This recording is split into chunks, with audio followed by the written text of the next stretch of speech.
Olá, sejam todos muito bem-vindos à continuação do vídeo da semana passada. Estamos tratando do tema como a Bíblia foi interpretada no decorrer da história da igreja e hoje nós concluiremos esse tema, começado na semana passada. Se você ainda não assistiu o primeiro vídeo, eu solicito que você pause esse ou saia desse vídeo aqui, assista lá primeiro e depois volte para poder entender o contexto inteiro.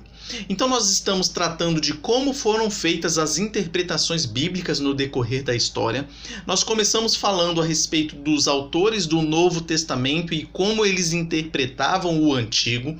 Nós falamos um pouco dos pais da igreja, como eles faziam para interpretar as Sagradas Escrituras.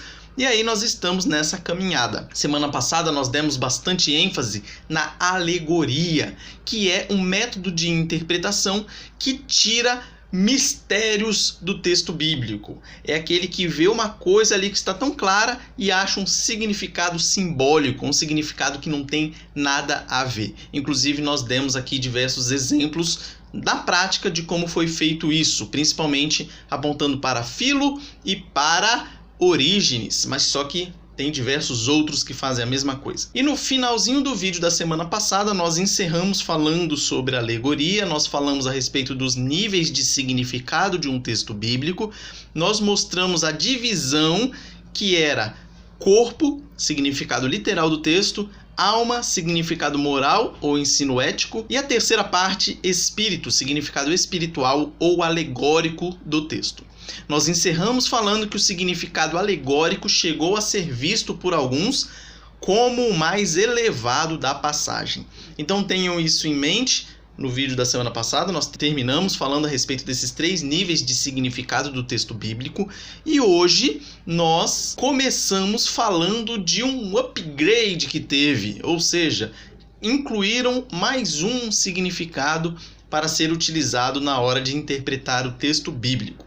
Então nós estamos tratando aqui da época ali entre o ano 500 e o ano 1500 da era cristã e começamos falando a respeito desse significado quádruplo da escritura. Logo depois da morte dos apóstolos, nós podemos categorizar ou classificar aquele período que veio posterior a eles como o período patrístico. É o período dos pais da igreja. Foram aqueles que sucederam os apóstolos logo ali no início da igreja.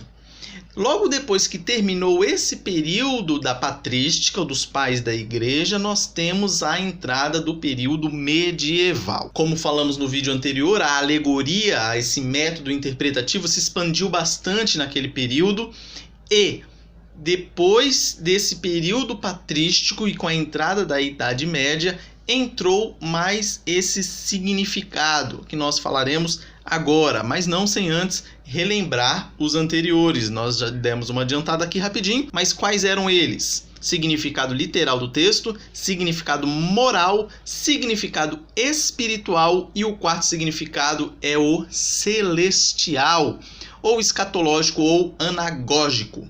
O que significa escatológico? É a doutrina do fim dos tempos. Então você tinha esses 4 significados aqui para uma expressão bíblica, um texto bíblico, uma perícope ou uma palavra. Falando em palavra, vamos dar um exemplo para você de como esses quatro significados poderiam ser utilizados na prática. Pensem aí na palavra Jerusalém. Então, aplicando os 4 significados, ficaria da seguinte maneira. Então eu vejo lá, eu estou lendo minha Bíblia e olho lá um texto falando sobre Jerusalém. Então o primeiro significado é o literal, ou seja, a porção de terra na Palestina, aquele local físico lá, aquele cercadinho, aquela cidade. Então esse é o primeiro sentido, literal, aqui aquela porção de terra lá. Aí o segundo sentido, o moral. Então a palavra Jerusalém significaria o quê? A alma humana. Segundo sentido, espiritual, significaria o que Jerusalém? A igreja cristã. E por fim, agora, com esse novo nível entrando, o nível celestial, Jerusalém significaria a cidade celestial, ou seja, a Nova Jerusalém. Essa abordagem dos 4 níveis de significado se tornou muito popular nessa época e foi difundida e aceita por todos os lugares que você possa imaginar. O problema disso é que a tradição da igreja ultrapassou de forma eficiente a primazia da Escritura. Por quê? A Escritura é a revelação de Deus para nós. Aquilo que Ele quer que nós leiamos, interpretamos, entendamos. Quando você coloca significados que Deus não previu, você desvirtua o texto. Então Deus falou Jerusalém, que é para você entender aquela porção de terra lá na Palestina. Só isso. Aí você começa a achar significado moral, significado espiritual, significado celestial para um texto que Deus não falou nada disso. Então você começa a viajar na maionese. Então você imagina a gravidade disso. Você não está lendo, interpretando, entendendo e pregando o texto bíblico. Você está pregando coisas da sua própria cabeça ou da cabeça de outra pessoa que fez isso. Só que mesmo nesse período conturbado, onde as pessoas começaram a deturpar o significado das escrituras, nós também tivemos, como tivemos lá no início, quando falamos lá do começo da alegoria, quando eram apenas aqueles 3 sentidos, aqui nós também tivemos vozes isoladas que continuaram a clamar por um retorno à prioridade do significado literal do texto. Isso significa que em todo o período da história nós sempre tivemos um remanescente fiel. Sempre tivemos aqueles que lutaram para que a palavra de Deus fosse mantida pura. Avançando um pouco na nossa linha histórica, nós chegamos ao método interpretativo mais fiel às Sagradas Escrituras. Isso a partir do ano 1500 até a era presente em que nós estamos. O clamor da Reforma Protestante do século XVI era para retornarem às fontes. Havia, desde a época ali dos apóstolos, um desvirtuamento das Sagradas Escrituras. E com a morte dos apóstolos, esse distanciamento foi só aumentando. Então nós temos o padrão bíblico aqui, você tem aqui as desvirtuações. E cada uma desvirtuação resulta em outra, e cada vez vai ficando mais afastado das Sagradas Escrituras. O movimento da Reforma Protestante teve como base o quê? Esse retorno, trazer esse desvio de volta para as Sagradas Escrituras. Por isso que um dos temas mais fortes da Reforma Protestante foi o sola Escritura, ou seja, somente a Escritura. Porque se você não tem essa base do somente a Escritura, logo tudo pode se tornar equiparável à Escritura. É o que acontece na Igreja Católica Romana.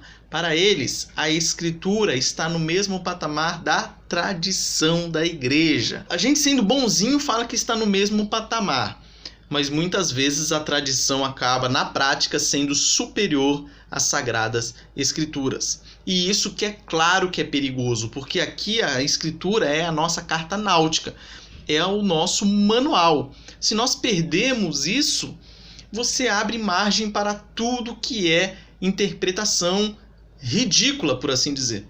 Então é daí que surgem as diversas heresias, é assim que surgem diversas seitas, é assim que surgem diversos desvios das Sagradas Escrituras. É por isso que nós temos que ficar atentos com relação a isso. Aí o que aconteceu? O significado quádruplo foi atacado nesse período da Reforma Protestante. Os reformadores viam que não tinha nada a ver você trazer esses 4 significados para o texto bíblico. E o que acontece? É claro que conforme você caminhava dentro dos significados, o significado celestial, por exemplo, só um suprassumo, um santo conseguiria atingir aquele nível. Geralmente quem que era isso aí? O Papa. Então só alguém muito acima espiritualmente falando que conseguiria trazer esse significado original, celestial, por assim dizer. Claro, isso é temerário. Então Lutero foi um dos reformadores, um dos principais, podemos dizer assim. Ele se referiu às interpretações alegóricas anteriores como tolas, tagarelice admirável, absurdas e inúteis. E eu faço das palavras dele as minhas. Vocês devem se recordar do exemplo que eu usei aqui de Orígenes, interpretando a parábola do bom samaritano, e você percebe que a explicação dele não tem nada a ver com o texto bíblico. Logo, se ele está explicando algo que não tem nada a ver com o texto bíblico, só pode ser algo tolo, absurdo e inútil. Lutero dizia tratar-se de profanação dos escritos sagrados. E, é claro, porque você está desvirtuando o texto. João Calvino disse o seguinte: devemos ter pela Escritura uma reverência tão profunda que nos impeça de nos julgarmos em liberdade para dissimular seu significado natural. É aquilo que eu disse. Deus mandou escrever e ele quer que você entenda aquilo ali do jeito que ele falou. Agora vai você lá, bonitão, e interpreta de uma forma totalmente diferente daquela que Deus quis que fosse interpretada. E o pior, ainda ensina a outros essas bobagens. E aí você já sabe o que vai virar. Então João Calvino dizia que é uma audácia aliada a sacrilégio mudarmos precipitadamente a Escritura de qualquer maneira que nos agrade e satisfaça a nossa imaginação, como em divertimento, o que foi feito por muitos em tempos anteriores. Então você percebe aqui que ele também ataca esses diversos significados que eram dados ao texto bíblico. Conforme o tempo foi passando, a conclusão que se chegou foi óbvia. Qual que era a conclusão? Que a alegoria, quando não tensionada pelos autores bíblicos, é uma perversão do texto. Nós falamos no vídeo anterior, e eu vou refrisar aqui, quando o autor ele quis que aquilo fosse interpretado como uma alegoria, como o apóstolo Paulo fez lá em Gálatas, aí é claro que você tem que interpretar como sendo a alegoria. Porém, são poucas as alegorias na Bíblia. O que você não pode fazer é pegar um texto que era para ser literal e transformá-lo em alegoria. Vou te dar um exemplo que está lá em Gênesis. Deus falou que criou tudo em 6 dias. Aí você não tem como pegar esses 6 dias e ficar querendo tirar um significado que tenha nesse número 6. Vinculá-lo com o 666 lá no final lá no livro de Apocalipse, ou falar que o 6, sei lá, inventar qualquer coisa com relação a isso. Não existe isso. E também não existe você pegar esses 6 dias literais que está em Gênesis e que também está confirmado em Êxodo e falar que esses dias, na verdade, eram bilhares e bilhões de anos. Ali a descrição é muito clara. Deus falou o dia, manhã e tarde. Foi um dia, 24 horas. Pronto, é uma descrição, simples assim. Se Deus quisesse ter falado que criou a Terra em 1 milhão de anos, ele falaria. Não precisaria ter falado que fez em um dia, e no segundo, e no terceiro, e no quarto, e no quinto, e no sexto. E descansou no 7º. Mesmo porque se fosse pra gente descansar um dia de milhares de anos, aí era a vida inteira descansando. Mas o que eu quero que vocês entendam é isso, que quando o texto ele é literal, ele deve ser interpretado literalmente. Quando o autor quis que fosse interpretado como alegoria, aí você interpreta como sendo alegoria. A maioria dos evangélicos conservadores de hoje, nós nos enquadramos aqui, interpreta a Bíblia segundo uma abordagem literal, histórica e gramatical. O que significa isso? Nós levamos em conta o contexto histórico, nós levamos em conta o autor, o que ele quis dizer, para quem ele quis dizer. Nós levamos tudo isso em conta para que não haja distorções do texto. A gente não pode pegar uma mensagem que foi ocasional, por exemplo, e fazer uma doutrina em cima daquilo como se fosse algo para nós utilizarmos hoje. É claro que nós temos que entender o que o autor quis dizer para aquela pessoa que ele disse, para aí sim, descoberto esse significado, nós possamos aplicar esse significado a uma situação de hoje. É mais ou menos isso. Então, tenham isso claro em mente. Se ficou muito complexo, muitas palavras, é só lembrar o seguinte: nós buscamos contextualizar e nós levamos em conta o sentido que o autor quis dar ao texto. Simples assim. A intenção do autor é a pedra fundamental da interpretação. Se nós ignorarmos a vontade ou a intenção do autor, acabou. Acabou tudo. E hoje em dia está muito comum isso aí, viu? Lá pra frente a gente vai falar um pouco mais a respeito disso, mas tem muita gente jogando o significado do texto para o leitor. Então, eles ignoram o que o autor quis dizer e o significado é o que o leitor entendeu ou o que o leitor quer. Isso é um absurdo. Absurdo dos absurdos. Aí a gente chega nas bases antissobrenaturais e ceticismo da erudição moderna. Nome complicado, mas que não é tão complicado a sua explicação. Esse período nós podemos localizá-lo ali a partir do ano 1650 até a nossa era presente também. O que é isso? A abordagem antissobrenatural tem suas raízes no iluminismo e em sua exaltação otimista da razão humana. O que aconteceu? Nós estamos caminhando dentro da interpretação, vieram os reformadores, falaram, esse negócio de sentido quádruplo aí não existe, acaba com isso aí, vamos voltar ao sentido literal das escrituras. Aí houve as reformas, houve a criação das igrejas reformadas e tal, doutrina reformada, BBB, beleza, estava indo tudo muito bem, obrigado. Aí chegou o iluminismo. O iluminismo nada mais é do que colocar a razão humana acima de todas as coisas. Você tem aqui a filosofia, filosofias antropocêntricas, aquelas que tiram o Deus do seu devido lugar e colocam o homem. E você tem duas características importantes a partir do iluminismo, que é a exaltação da razão humana e a ciência como sendo um Deus.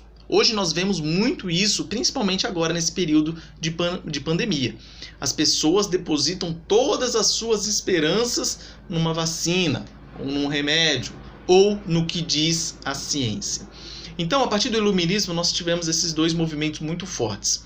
E com a entrada da razão humana e a saída de Deus do seu devido lugar, nós tivemos essa negação do sobrenatural. Então, na sua Bíblia, você vai ter diversos milagres, diversas intervenções de Deus na história. Essas pessoas anti-sobrenaturais, elas querem tirar isso aí, ou dar uma explicação científica para o que aconteceu, ou simplesmente ignorar e falar que era uma forma que aquele povo primitivo tinha para explicar alguma coisa que eles não sabiam. O teólogo Rudolf Bultmann, que é um adepto dessa linha, ele diz que uma preposição necessária, ou seja, aquilo que você tem aquilo que você tem que ter na sua mente antes de estudar a Bíblia, ele fala lá, uma pressuposição necessária ao estudo acadêmico da Bíblia é sustentar que eventos sobrenaturais não acontecem. Ele está dizendo que para você estudar a Bíblia, você tem que ter isso como pressuposto. O quê?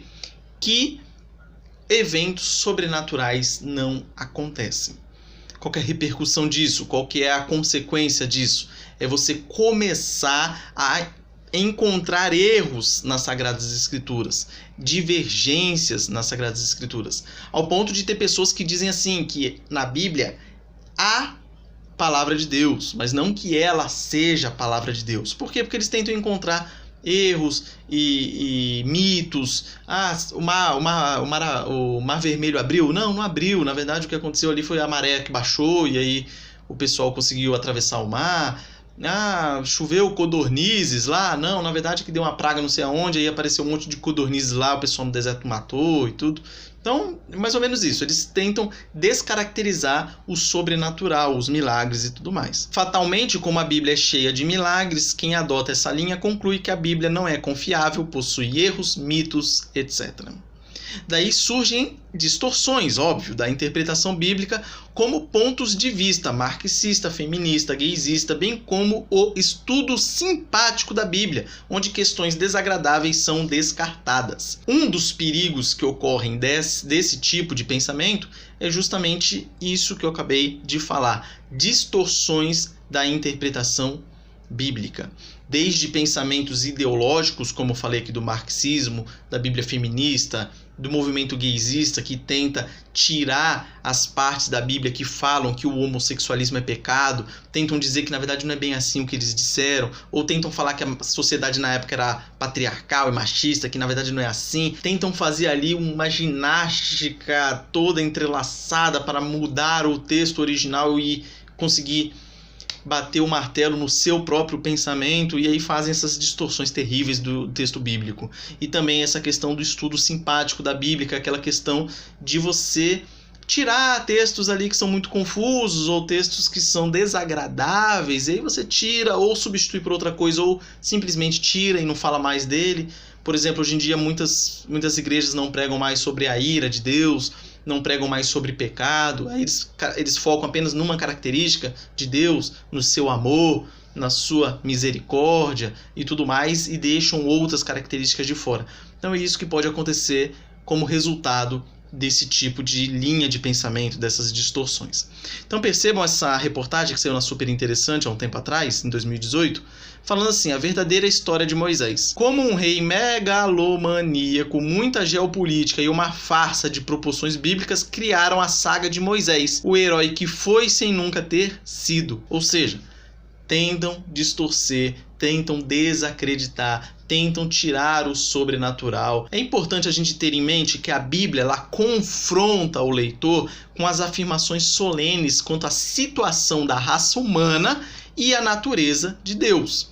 A raça humana como em rebelião contra Deus, e Deus como sendo o Deus santo, amoroso, poderoso, etc. Então é isso que a Bíblia faz. Agora, nenhuma posição intermediária será possível. Quem não é por mim é contra mim. Quem comigo não ajunta, espalha, como diz Jesus Cristo lá no Evangelho de Mateus 12:30. Então a Bíblia é ali, está confrontando o seu leitor com a verdade. Não adianta você querer distorcer ou para tornar o texto mais palatável ou para colocar a sua ideologia dentro das Sagradas Escrituras. Isso não existe. Na verdade, a gente vê muito, mas não existe. É um erro. E nós temos que combater esses erros. Qual a conclusão que nós chegamos? Que é muito importante nós conhecermos a história da interpretação bíblica para seguirmos os bons exemplos e evitarmos cometer os mesmos erros outrora cometidos. Então você vê que na história da interpretação bíblica nós tivemos aí diversos erros, mas nós tivemos também diversos acertos. Como eu já falei, sempre houve um remanescente fiel, sempre houve aqueles que interpretaram fielmente a Bíblia Sagrada e ensinaram fielmente a Bíblia Sagrada. Então nós temos essa vantagem de estarmos num período em que nós podemos olhar para trás e podemos ignorar as coisas ruins e podemos utilizar as coisas boas. E é isso que nós devemos fazer. Tenha em mente que nós temos que ler a Bíblia sempre levando em conta o contexto histórico e a intenção do autor.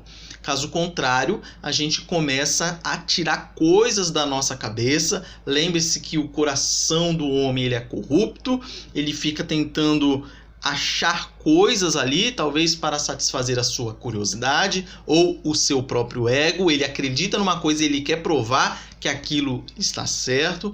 Então, tomemos cuidado com isso. Continuemos estudando a questão da interpretação bíblica para que nós não sejamos surpreendidos cometendo os mesmos erros que os nossos antepassados cometeram. Algumas questões e aplicações práticas aqui para que você fique pensando nessa semana é o seguinte: quando você lê o Novo Testamento, você examina os textos citados do Antigo Testamento. Você sabe que diversas vezes o Novo Testamento ele aponta para o Antigo e ele cita, muitas vezes literalmente, o Antigo Testamento. Quando acontece isso, você vai lá dar uma olhadinha no Antigo Testamento? Se você não faz isso, comece a fazer. lê uma passagem do Novo Testamento que aponta para o Antigo, vai lá, dá uma olhadinha, leia o contexto do que está escrito no Antigo Testamento e veja como é que o autor do Novo Testamento interpreta aquela questão. É muito interessante fazer uma leitura assim. 2. Você já ouviu um sermão alegórico ou leu uma interpretação alegórica em algum lugar? Semana passada eu coloquei um exemplo aqui de uma interpretação, na verdade eu não posso nem falar que é alegórica, né? Na verdade foi um erro mesmo crasso. Mas um sermão alegórico é aquele que o pregador vai, fala um texto que está muito claro para você entender aquele texto, e aí ele começa a viajar. Começa a tirar coisas ali que você não sabe de onde ele tirou aquilo lá. Lembre-se que muitas vezes ele pode falar coisas verdadeiras, porém não com base naquele texto que ele utilizou. Então ele pega um texto, aí lógico, utilizando todo o contexto bíblico, ele acaba falando alguma coisa que não é errado, porém é errado se você for analisar o que o texto quis dizer. Então você já ouviu algum desses aí? Se ainda não ouviu, pesquise na internet que você vai achar aí um monte. Coloca lá, sermão nada a ver. Você vai ver lá diversos. 3. Você já notou qualquer das tendências interpretativas mencionadas neste capítulo em suas leituras? Algumas tendências interpretativas que a gente citou aqui, você já observou quando você está lendo a sua Bíblia?